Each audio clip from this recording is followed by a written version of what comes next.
नमस्कार, आप सभी का स्वागत है महेश लर्नर में। आज हम जानेंगे जब अभिक्रिया होती है तो अभिक्रिया के फलस्वरूप क्या बनता है, उत्पाद बनता है। उत्पाद कितना बनता है, उसका जो उत्पाद बनता है उसको किस प्रकार से हम जितना अभिक्रिया में भाग लेते उतने ही क्या बनते हैं, उत्पाद बनते हैं, उतनी ही मात्रा में उत्पाद बनता है। किस प्रकार से उनकी किस प्रकार से अभिक्रिया होती है, दो नियमों के द्वारा अभिक्रिया में संपन्न होती है। उन दोनों नियमों को इन जो नियम होते हैं रासायनिक संयोजन के नियम क्या होते हैं, जे रासायनिक संयोजन के नियम होते हैं। रासायनिक संयोजन के नियम दिया था लेवा एजीए एवं प्राउस्ट ने दिया था। यह नियम किस प्रकार के होते हैं, तो पहला नंबर नियम आता हमारा द्रव्यमान संरक्षण का नियम। कौन सा नियम आता है, द्रव्यमान संरक्षण का नियम।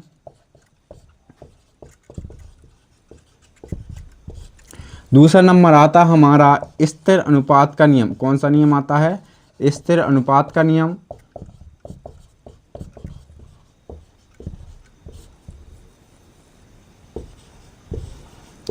पहला नंबर नियम हमारा द्रव्यमान संरक्षण का नियम, दूसरा नंबर नियम हमारा द्रव्यमान संरक्षण का नियम।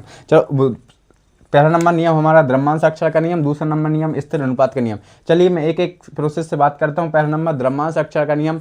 जब रासायनिक अभिक्रिया होती है ना तो द्रव्यमान को ना तो उत्पन्न कर सकते हैं ना ही नष्ट कर सकते। जब रासायनिक अभिक्रिया होती है तो द्रव्यमान को ना तो उत्पन्न किया जा सकता है ना ही नष्ट किया जा सकता है। किसका नियम, द्रव्यमान संरक्षण का नियम है।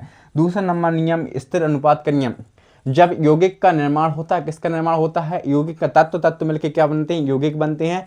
जब यौगिक का निर्माण होता है तो यौगिक में उनके तत्वों के द्रव्यमानों का अनुपात कैसा होता है, हमेशा स्थिर होता, बदलता नहीं है। इसी को बोलते हैं हम स्थिर अनुपात का नियम। काय का नियम बोलते हैं, स्थिर अनुपात का नियम बोलते हैं। लेवा एजीए प्राउस्ट नामक वैज्ञानिक ने दिया था। इन्हीं के आधार पर हम कोई प्रकार का पदार्थ बनाते हैं, या मान लो हमको जो पेन बनाना था उसी प्रोसेस से बना होगा जो जिससे रासायनिक संयोजन के नियमों के आधार पर बना होगा, या जो मोबाइल बना होगा, या किसी प्रकार का कोई पदार्थ बनाते हम मान लो शक्कर और चाय पत्ती के द्वारा या पानी के द्वारा किसका निर्माण करते हैं, हम चाय का निर्माण करते हैं। उन्हीं अनुपात में डालते हैं जिस प्रकार से हमको जितनी कप चाय बनानी है।